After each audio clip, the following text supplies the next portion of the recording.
We made it. Hello. Heads up, indeed. Good afternoon, everybody. Okay. So joining us today is Deputy National Climate Advisor Ali Zaidi, where he helps implement the President's domestic climate agenda, coordinating the all-of-government approach to tackle the climate crisis, creating good-paying union jobs, and advance environmental justice. Ali was formerly at Stanford's Precourt Institute for Energy, where he taught graduate students in STEM on economic and technology policy topics related to climate change. For 8 years, Zaidi served in key roles within the Obama-Biden administration, including as the Associate Director for Natural Resources, Energy, and Science at OMB, as Deputy Director of Energy Policy for the Domestic Policy Council, and as a Senior Director for Cabinet Affairs. He is here today to discuss the Biden-Harris lead pipe and paint action plan, which was announced earlier today. I hope you all join me in welcoming him to the podium and to the briefing room. It's his first time, so all yours. He's going to take probably like 2 or 3 questions afterwards. I'll let you know who gets called on, but thank you so much, Ali. The podium is yours. Thank you, Karine, and good to be with everybody here today. President Biden and Vice President Harris believe that no child, no family, no American should have to worry about lead exposure from the water that they drink or the air that they breathe. That's why today we're announcing the Biden-Harris lead pipe and paint action plan. 10 agencies stepping forward with 15 bold actions, the nation's largest investment in infrastructure to take on and tackle this public health crisis and this staggering source of environmental injustice. Let's do some of the numbers here. Lead exposure threatens millions of Americans through their water, up to 10 million households and 400,000 schools and child care centers. Through lead paint in nearly 24 million housing units. This is where people live. And we know that these exposures are highly unsafe, especially for our kids. We're not just finding out. We've known this for over 100 years. In fact, Congress passed a law banning new lead pipes in the year I was born. And in the years since, we've let these pipes persist in our communities. And the truth is, they persisted the longest in low-income communities, whether rural or urban, and in communities of color.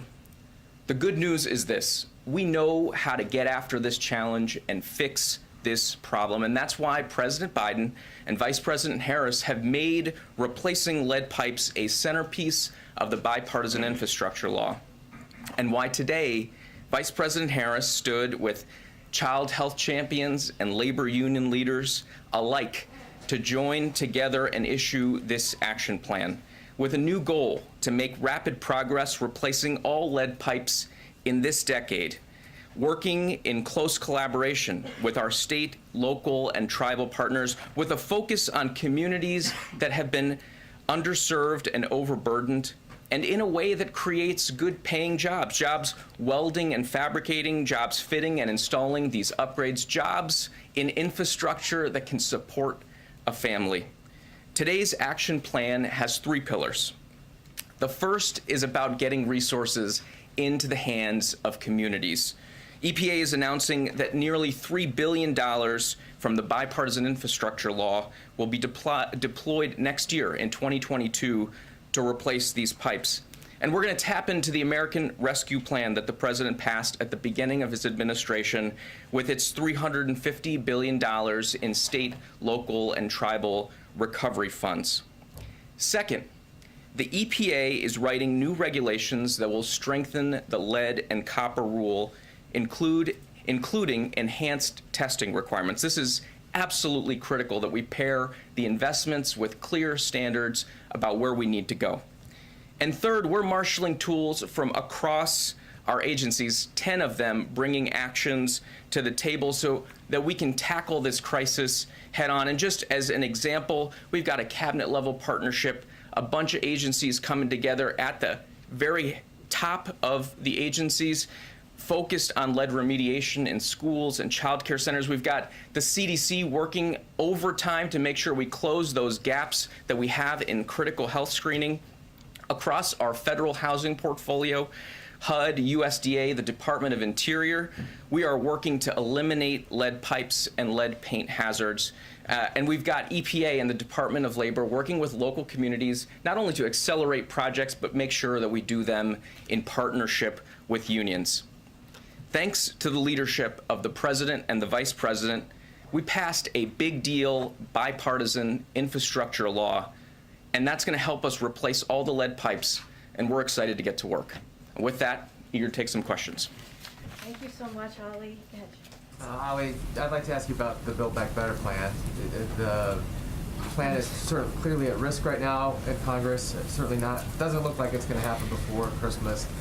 The climate piece is a good chunk of that. What will you guys do in your office if those provisions don't end up getting passed? And how does the president then intend to proceed with his goals of reducing emissions without it? Jeff, thanks for the question. You know, what we're talking about today, I think, reinforces the case for investing in America. Every dollar that we invest in this challenge to take on the lead pipe crisis around the country yields $3 of benefits. It's going to unlock good jobs. It's going to unlock public health benefits. It's going to help revitalize communities left out and left behind. And the Build Back Better Act does exactly that same thing, a playbook that is focused on boosting our economic resilience and taking on the climate crisis.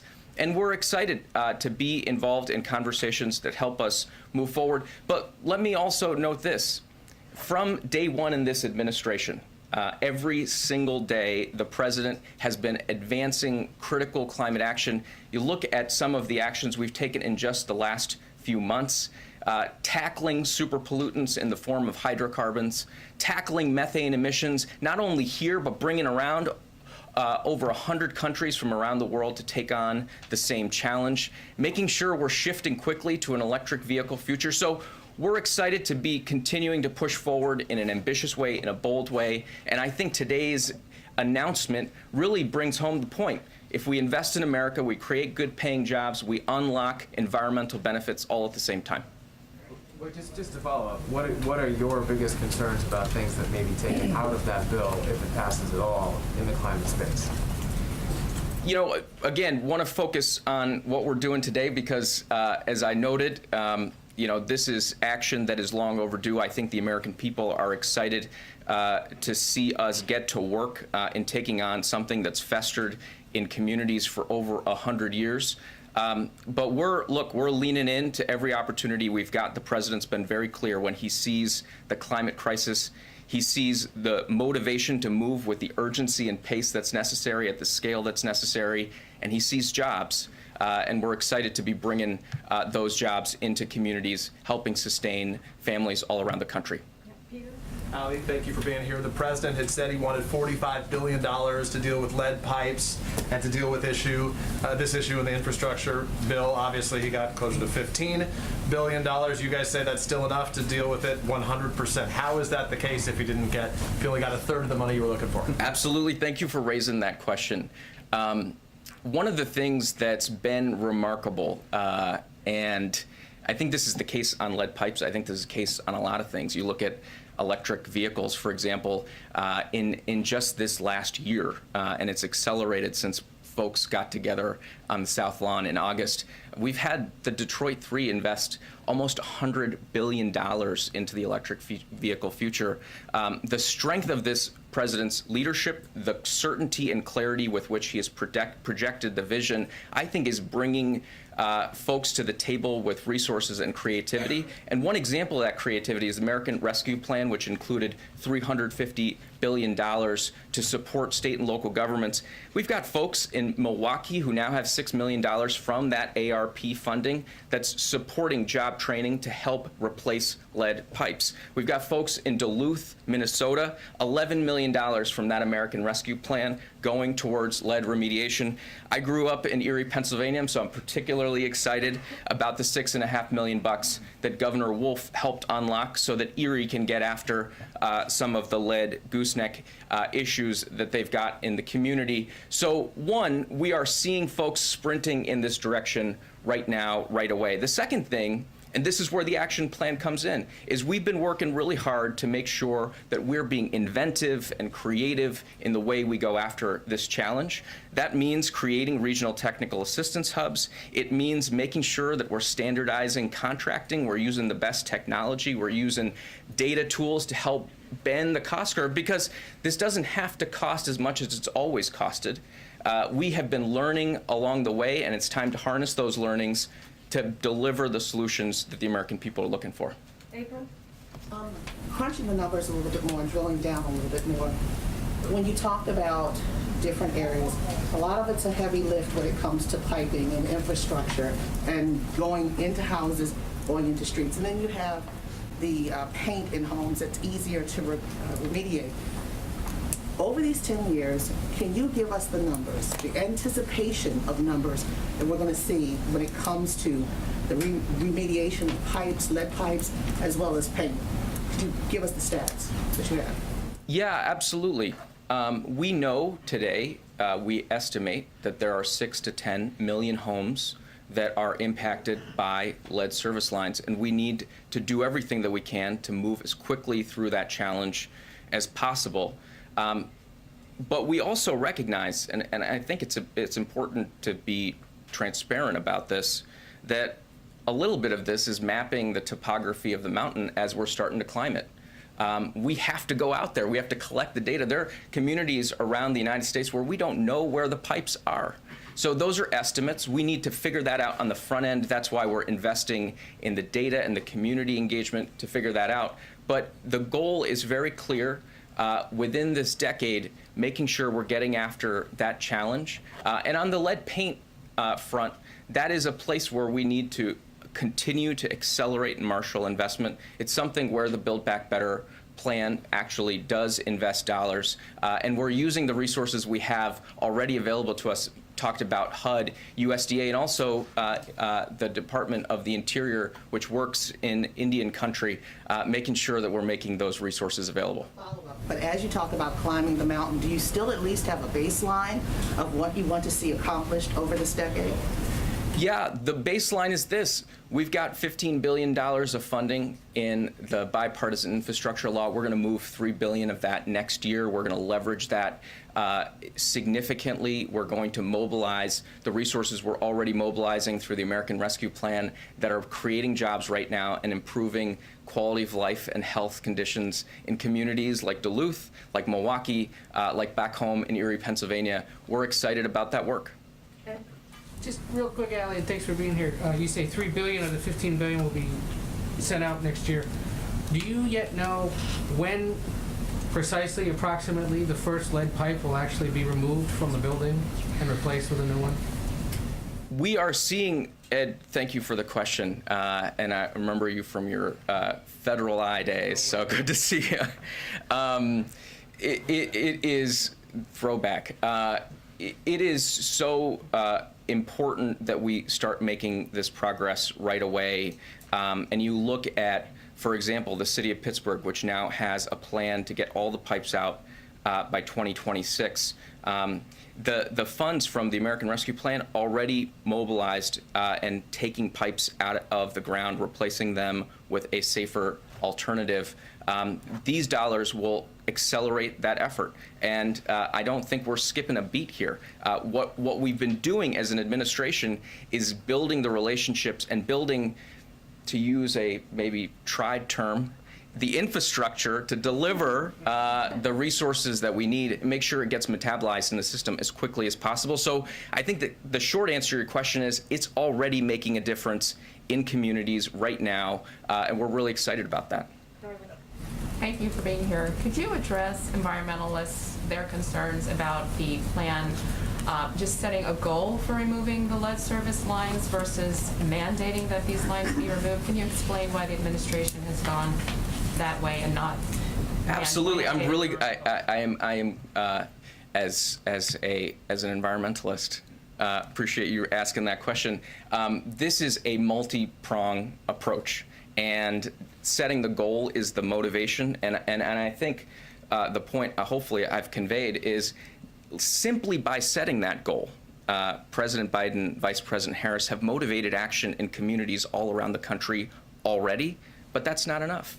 And what the EPA is doing is embarking on rulemaking that will create new binding requirements so that we can have the certainty. I mean, you just think about, you put your kid in the car, you don't just buckle them up with a regular seatbelt, you put them in the car seat, you put the seatbelt on. I would say a lot of my friends click 4 or 5 things before they start driving. We're going to invest. We're going to set standards. We're going to bring technical assistance. We're going to be there shoulder to shoulder with folks as they take on this challenge. And the EPA is doing that. And just to speak to the EPA process, on day one, the first day of this administration, the president signed an order reestablishing the scientific integrity of our rulemaking processes. And so that is what's going to dictate the process.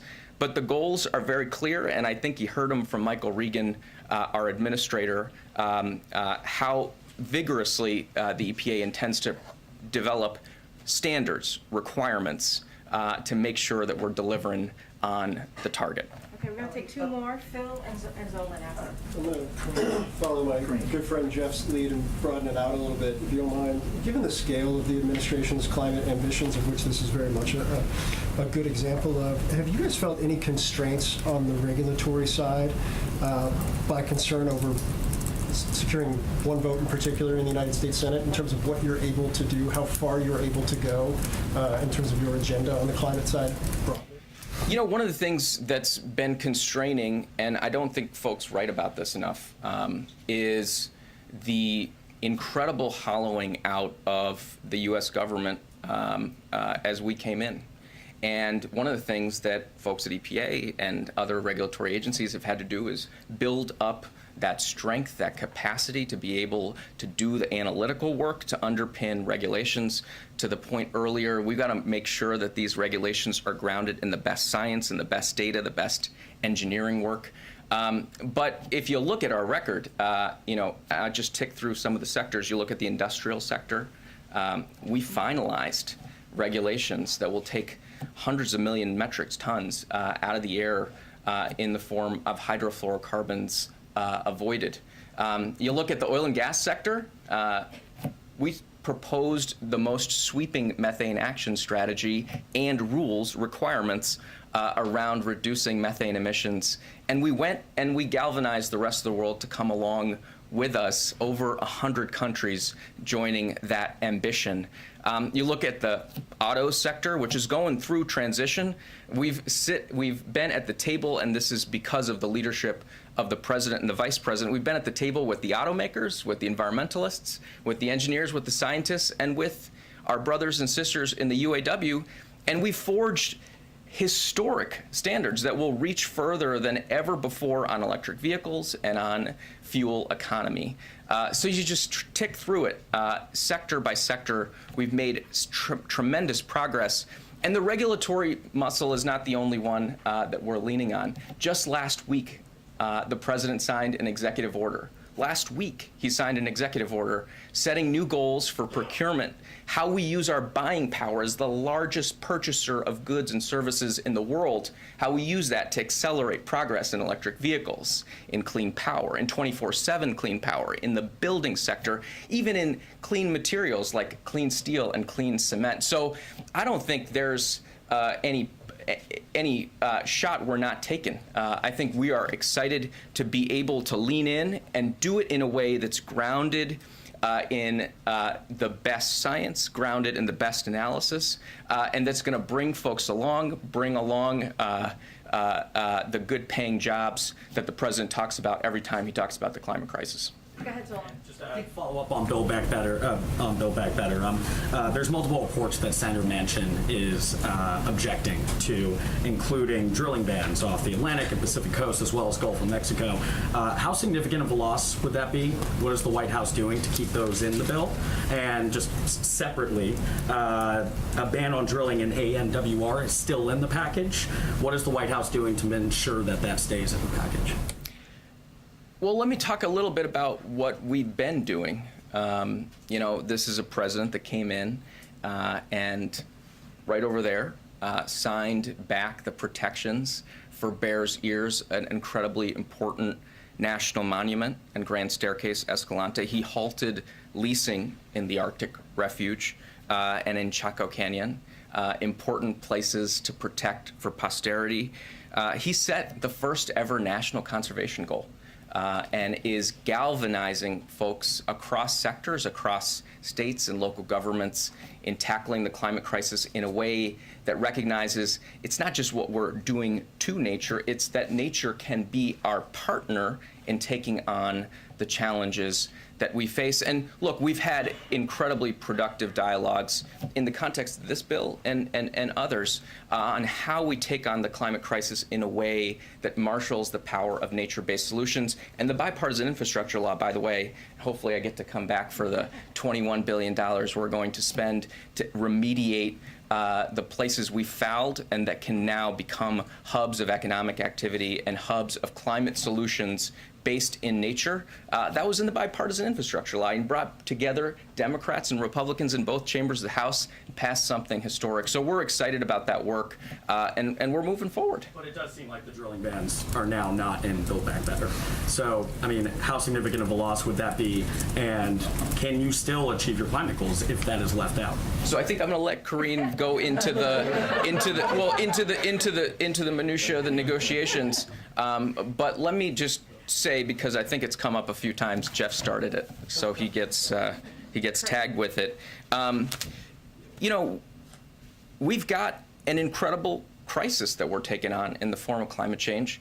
The president set an incredibly ambitious national target, 50 to 52% emissions reductions by 2030. He did that in April.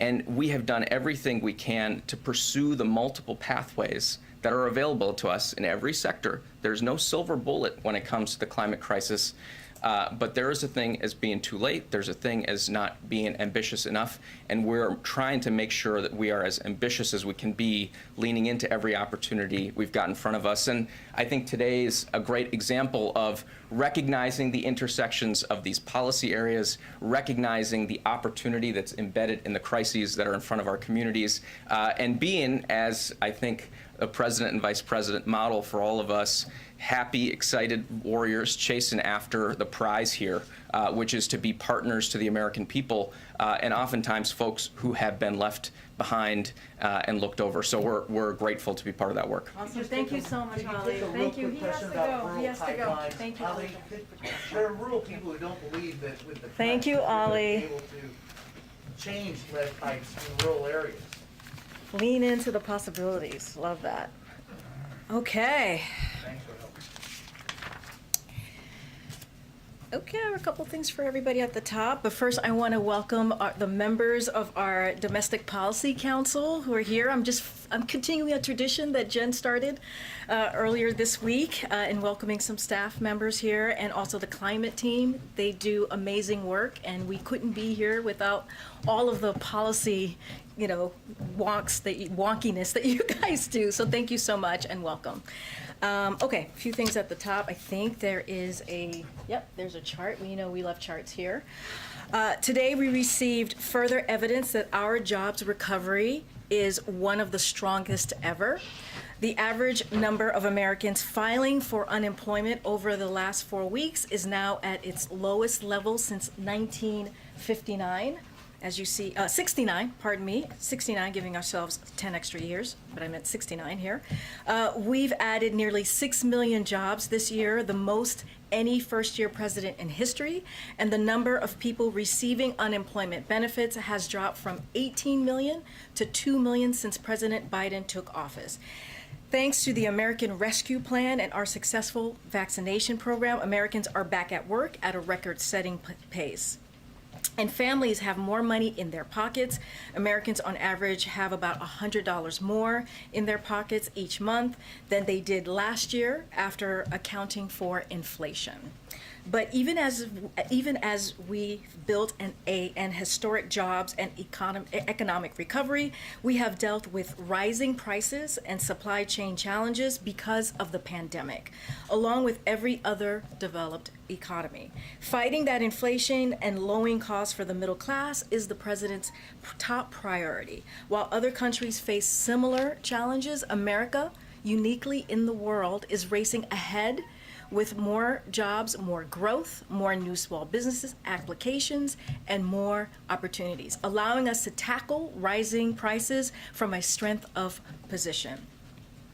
President Biden has taken strong progressive measures to combat these actions with a port action plan, the largest release from our Strategic Petroleum Reserve ever, and actions to combat anti-competitive price gouging, including the industries that affect food prices. And today, the administration builds upon the president's port action plan and recent investments in our nation's marine highway system with new actions to strengthen America's trucking workforce, another critical link in our supply chain.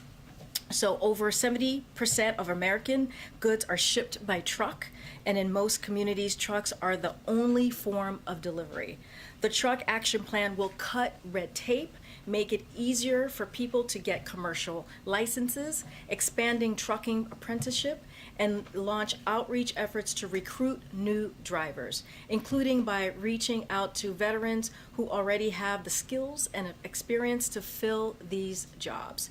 This is the largest action the administration is taking to address supply chain blockages with the goal of reducing prices. So this is a big day for the administration.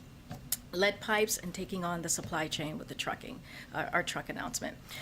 Yesterday, the Department of Education released new data showing that 99% of students are enrolled in full-time in-person learning this school year. The data shows that not only did schools open their doors to offer full-time in-person learning this year, but that nearly all students and parents actually chose to come back as well. This is very good news and in alignment with one of the president's top priorities. It's why he pushed so hard to pass the American Rescue Plan, which is giving schools funding to continue implementing mitigation measures, as well as help get students back on track.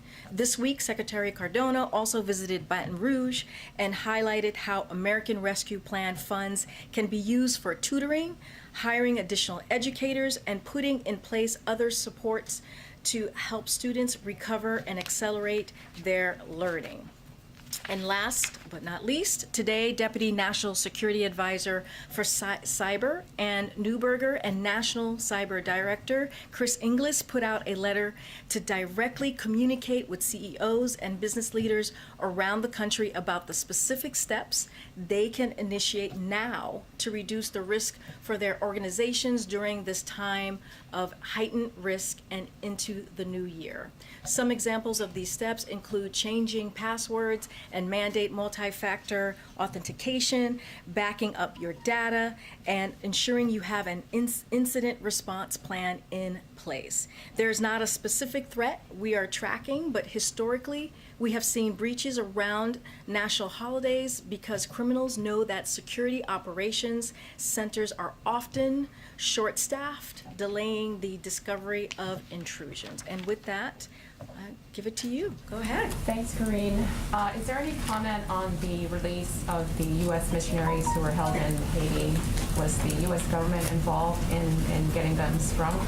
So we welcome reports that they are free and getting the care that they need after their ordeal, clearly. We are thankful for the FBI, the State Department, and Haitian law enforcement officials who have been working tirelessly to get these missionaries safely home.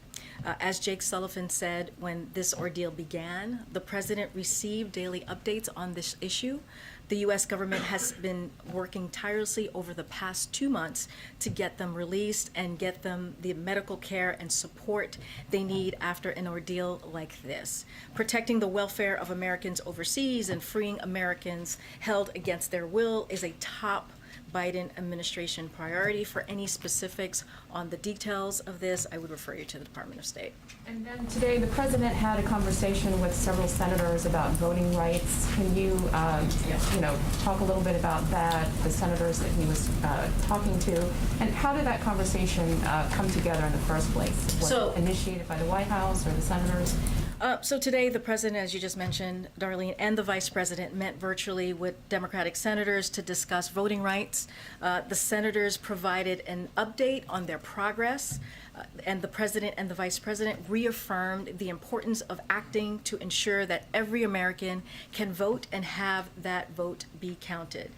The members they spoke with include Senators Schumer, Kaine, King, Klobuchar, Manchin, Merkley, Tester, and Warnock. The president has been getting regular updates on this from his team, who all of us have made voting rights a priority. And one last one. Yesterday, he was asked a question in Kentucky, and he said that if we can get congressional voting rights done, we should do it. If we can't, we've got to keep going. There's nothing domestically more important than voting rights. It's the single biggest issue. Was he speaking generally about voting rights in the sense that if we can get it done, we should do it? Or was he trying to say that Build Back Better should now take a back seat and voting rights, the Senate should? That's a jump. Well, it would be. That's a joke. So let me just lay a couple of things out for you. The president has made clear that the systematic effort to deny people the right to vote in this country is just plainly wrong, unconstitutional, and goes against the very foundation that our democracy was built on. The president believes the right to vote is the cornerstone of our democracy and has repeatedly urged Congress to act to protect the right to vote and access to voting. He has addressed this issue in front of Congress. He has addressed this issue privately with members of Congress and senators, as I just read out, and of both parties he's done this. He has addressed this issue with civil rights leaders at the White House. And so, protecting the cornerstone of our democracy should not be a partisan issue, but sadly, what we're seeing is that this has been the case. So in the past, voting right has been a bipartisan issue. So my question to Republicans are, how has this changed? Why has that changed? So as the president said yesterday, to your point, there's nothing more urgent than passing voting rights and getting that done. Anyone who knows this president has followed his career on voting rights and knows belief is core to who he is, and will continue to work with Congress to get this done, and he's going to continue to focus on it, and so will his team. Follow on that. Thank you. Earlier this week, the White House described talks between the president and Senator Manchin as constructive and productive, but sources on the Hill say that these talks have actually been going, very poorly, and it does now appear that Build Back Better doesn't have a path forward this year. So I'm wondering, how now would you describe the conversations between the two, and what, again, were those areas of productivity earlier this week? So, as you all know, we don't go into specifics. We have a policy of not talking about private conversations, and even Manchin said that himself. Person-to-person conversations should be kept private. So the president discussions with lawmakers outside of readouts that we have, usually we keep that promise. So I don't have any more details to offer beyond what we've said this week. The president is determined to get this done as soon as possible. We're talking about cutting costs for American families. We're talking about child care, elder care. We're talking about prescription drugs, lowering the cost of prescription drugs, which is so critical and important to American families and just to Americans across the country, and also universal pre-K. All these things are critical, and that's what the president is going to continue to focus on. And I'm hoping you can clear something up here when it comes to the question of 2024. The vice president did an interview with the Wall Street Journal, and she was asked if she assumed that Biden would run again. And she didn't say yes. She just said that the two of them hadn't talked about it. Of course, you all and the president himself has said that he does plan to seek re-election. So what's the disconnect here? Why? Oh, I mean, I can't speak to a conversation that the vice president and the president has. I could only say and reiterate what Jen has said and what the president has said himself, that he is planning to run for re-election in 2024. I don't have any more to add. But just to be clear, when the president says he plans to run again, he means with Harris on the ticket?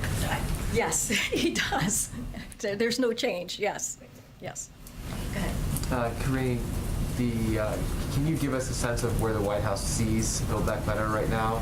Do you expect to get any more progress before the end of this year, or is it likely now, from your perspective as well, to be done in 2022? As you know, we love process questions here. Let's see. Glad to provide. So, look, there are a number of conversations happening behind the scenes, and I'm just not going to get. I'm not in a position to give you an update or to get ahead of what the process is going to be here today. What I can reiterate how important getting Build Back Better done. This is a priority for the president to lower cost again for Americans, as I just listed out: child care, elder care, prescription drugs, universal pre-K. All of these things are highly critical to American families, and that's what they want us to see us do, is to deliver, and that's going to be our focus. And then one more on COVID.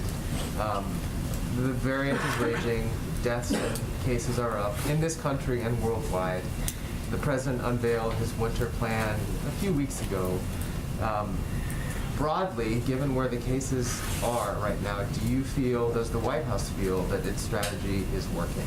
So we know that the tools that we have in place is indeed works, right? And the president, what he did with his winter plan that he put out a couple of weeks ago is just to build on that, build on what we know works. So our commitment, just to lay out a little bit here, is to sharing information transparently and as expeditiously as we can. We also want to make the most important thing clear, and we must all, in this moment of the pandemic, we both know and have the tools, as I just mentioned, we need to protect us, different than any other points of this pandemic. If you think about where we were a year ago, we had less than 1% of the population that was fully vaccinated. Now we have 71% of the American public that's fully vaccinated. So we are in a different place than we were before, and that's because what we know is working, what the tools that we have, we know are working. So the most important and encouraging news we have is that vaccines, in particular, boosters, we know protect us. And thanks to the president, they are widely available. So yesterday, Dr. Fauci told the American public that the existing vaccines are optimal for our protection against Omicron, so we need to get everyone who is vaccinated now boosted. We've made them readily available. They're free.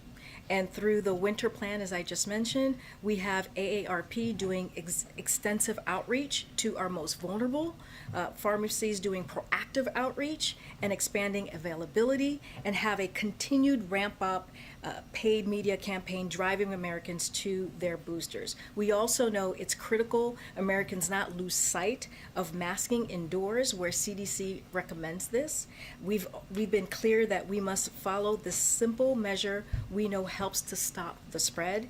And beyond vaccine effectiveness, we're looking at transmittable severity. We know vaccines and, importantly, boosters are critical, as Dr. Fauci also messaged. So we also know this is more transmittable variant, the Omicron, and so we have to do everything that we can to get people vaccinated quickly and get boosted, and also boosted as quickly as we can. So we're just going to continue pushing forward the plan, the tools that work to get Americans vaccinated and boosted. Okay, yeah. Just back to Build Back Better for a second. Some senators emerged from their lunch today suggesting the president himself would have a little more to say about the future of Build Back Better later today. Is that something we should still be anticipating? So I don't have anything to share with you. Clearly, if the president has more to say, we will let you all know, but I don't have anything at this moment. Before you came out here, speaking of boosters, and it may have crossed paths with you guys coming out here, the CDC, vaccine advisors to the CDC apparently voted unanimously to recommend people seeking vaccines or boosters go with Pfizer or Moderna instead of Johnson & Johnson. Yep. The CDC director will have to make a decision ultimately, and should be announced later today, I guess. I'm just curious at this point, what would be the message to somebody who has a J&J shot, and is it responsible for the United States to continue distributing that shot, not only in this country, but around the world, if the vaccine advisors are saying that? So as you know, ACIP is an outside advisory panel, so the ACIP regularly meets to discuss the vaccines and clinical usage, as Dr. Walensky said yesterday, so it's not unusual. This is regularly happening. Whatever decision they come to will go then to Dr. Walensky, and we will follow her guidance once we get that. But what we know right now and can focus on is that the importance of getting vaccinated and boosted, as I just laid out, we have 3 effective vaccines available to people widely around the country. And right now, what we know, it is critical to get vaccinated and boosted to protect yourself from Omicron. So that's what we know at this moment, is that we have 3 that are effective. If she were to come back and say, and this is a hypothetical, I want to stress that. and Yes, I know we it is a love hypotheticals in this hypothetical. room. We do not like Do we hypotheticals in this room. Do we know whether she could say we shouldn't be giving out J&J anymore, and how quickly it could be removed from the market? I can't get ahead of what Dr. Walensky is going to say. We follow the science. We listen to the public health experts. That's our motto here, the North Star, if you will. And I'm going to leave it to Dr. Walensky. Yeah.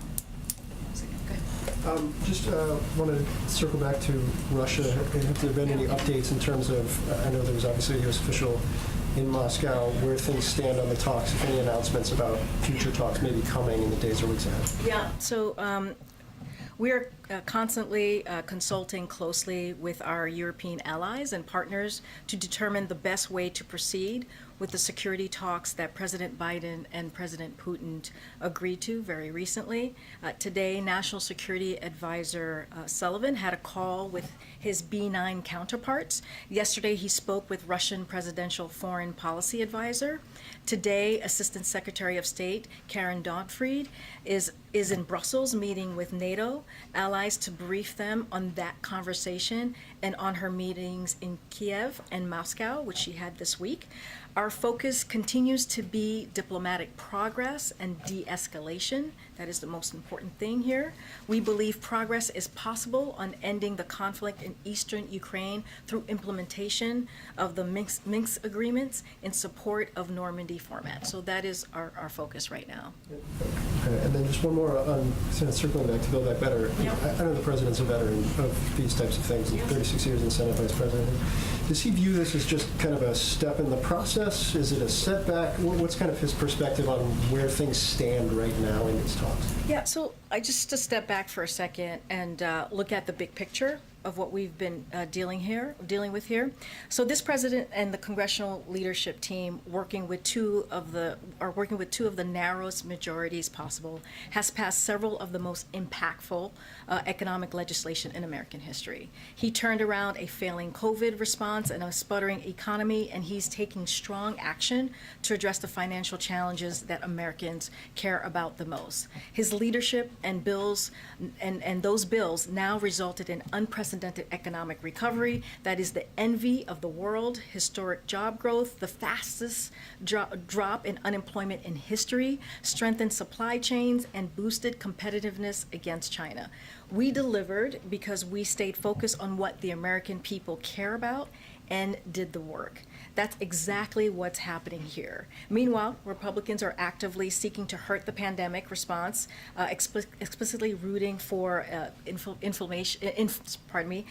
inflation to get worse, and so they are blocking what we're trying to do for the American people, which is bringing down the cost and doing the work on behalf of the American people. So of course, any president wants anything to happen sooner, right? He wants us to get this done as soon as possible. He wants to deliver the Build Back Better plan for the American families as soon as possible. But we understand that it's going to take time, and we're going to continue doing the work. Go ahead. Good, Aisha. Another question on Build Back Better. I know that seems to be the theme of today, Yes. but one thing that seems to be a sticking point is for Senator Manchin is the child tax credit. And so I do want to know, is the White House willing to move the expanded child tax credit, the payments that people get each month, is that negotiable? When you say move, To meaning? remove it from Build Back Better. So to let not me- have it as a part of the plan. So first, if a standalone bill. As a standalone Right. bill or, yeah. Okay, so in order to do that, we need the 60 votes in the Senate, and we just don't have that, right? So that is not an option here. But what we're going to continue to do is move forward and have the conversation on Build Back Better, and to get that done. That's one of the reasons the president included it in the child tax credit, included in the Build Back Better bill. Look, the CTC puts money directly into the pockets of families across this country at a time when, unfortunately, the cost of some everyday things have gone up. We'd hope that everyone in this town, regardless of party, would support it. The president was clear when he signed the child tax credit extension into law as part of the American Rescue Plan. He viewed it as a vital tool to fighting child poverty and helping families. So the president believes the child tax credit is highly effective policy and needed now more than ever, and that's why he included it in the Build Back Better plan. So must it remain in the Build Back Better plan? Because there's some talks about it possibly being removed and maybe not being a separate plan if Manchin will not support it. Well, all I can tell you right now is if we pull what we've been hearing, and people have been asking us, how would we support it being in a standalone? And the thing is, the reality is, you need 60 votes in the Senate. We do not have 60 votes in the Senate to do that as a standalone. So we're going to continue to make sure that we work with the Senate to really get Build Back Better done. Just really quickly on voting rights, I know you said that there is nothing more urgent for the president right now than voting rights, but it does seem like Build Back Better, all these other things have taken a priority over voting rights. Like that there has not been movement, and there is a great deal of frustration from activists, voting rights activists about that. So I guess how do you address that to say that it is the most urgent thing, but it does not seem to be the top priority legislatively? Let me just run through a little bit of what we have done, because I think that's important. I feel like sometimes that gets lost as we're talking about voting rights, and it shouldn't, because the president has made this a priority. Voting rights has made this a priority throughout his career and practically on day one. So dozens of White House staff work on this priority every day, and it is fundamental to upholding the rule of law.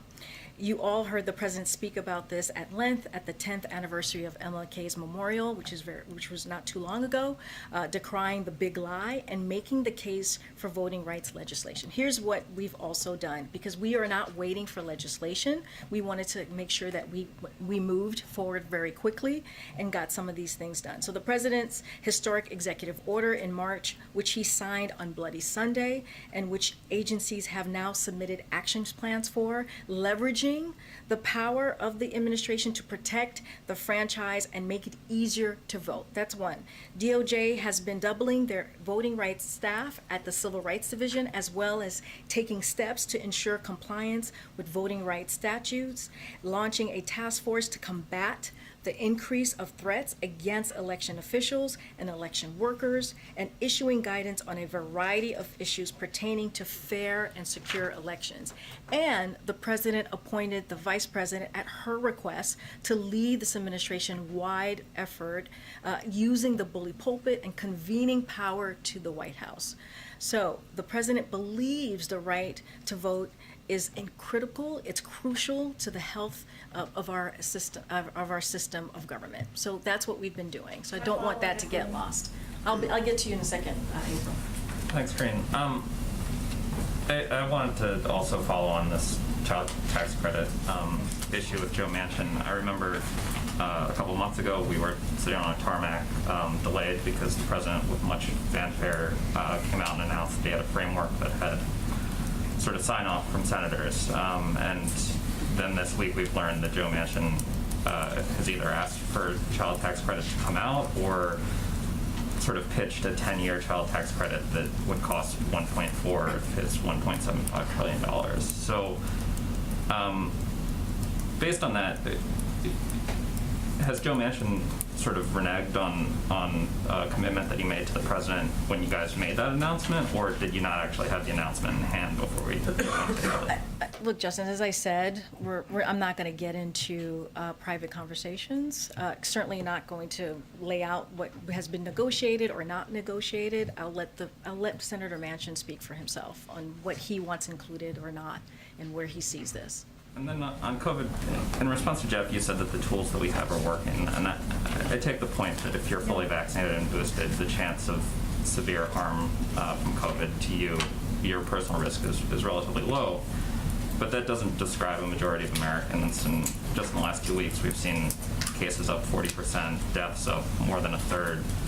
And so I'm wondering, in light of that, are you guys still categorically ruling out the possibility that we might see lockdowns this winter, especially considering how boosters have not kind of had the uptick that we would need to see here? And are there going to be any operational changes here at the White House? Obviously, the president, 79 years old, he's been boosted, but the virus is swirling in a way that we haven't seen probably in a year. Look, as it relates to shutdowns, which is what I was trying to convey to Jeff as he asked me this question. Look, we've been very clear. Dr. Fauci has been very clear.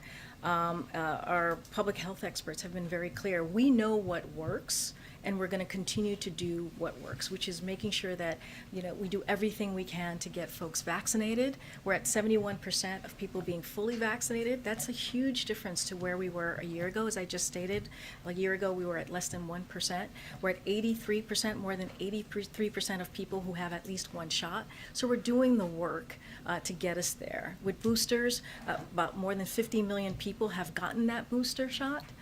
And the president laid out his winter plan about 2 weeks ago to really talk about those the 12 tools, additional tools to build on what's working, to make sure that we offer it, the American public feels like they have that access and feel comfortable in getting that booster shot. So it's important. We got to make sure that we take care of our seniors, our most vulnerable. So that is what we know. We listen to the science. As I said, that is the North Star for us.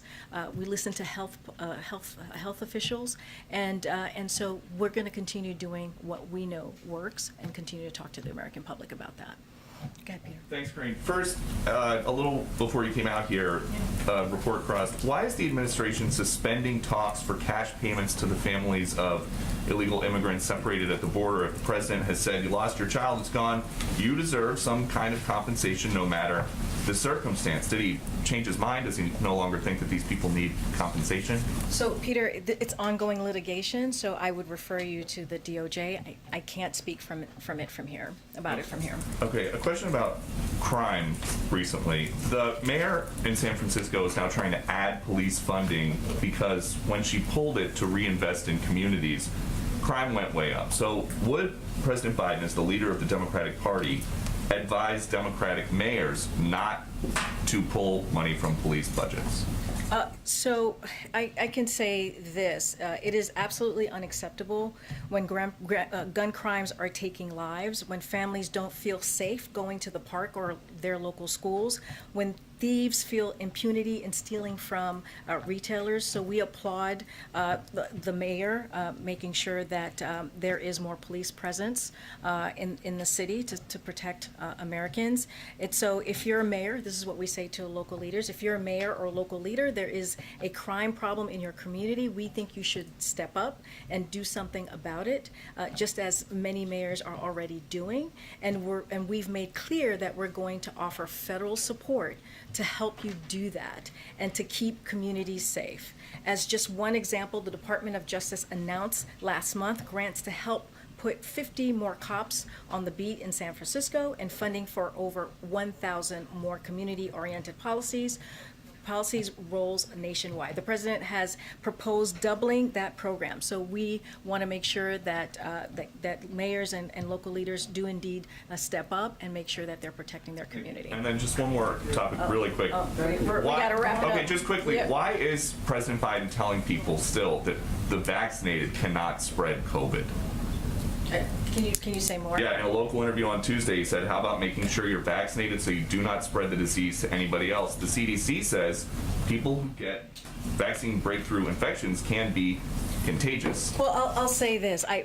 I didn't hear this interview, so I would have to see it in its full context. What I know and what the president believes is that we have to listen to the science, we have to listen to our public health officials, and that's what the president believes. Thank you. Commencement address, tomorrow's commencement address. Oh, in South Carolina? Yes. What's the topic? Is he talking about voting rights? I will have more to share with you on that later, but we know we have to go. And if you want, you can come and see me in the back, and I can get you more information. Thanks, everybody. Thank you. Thanks, everybody.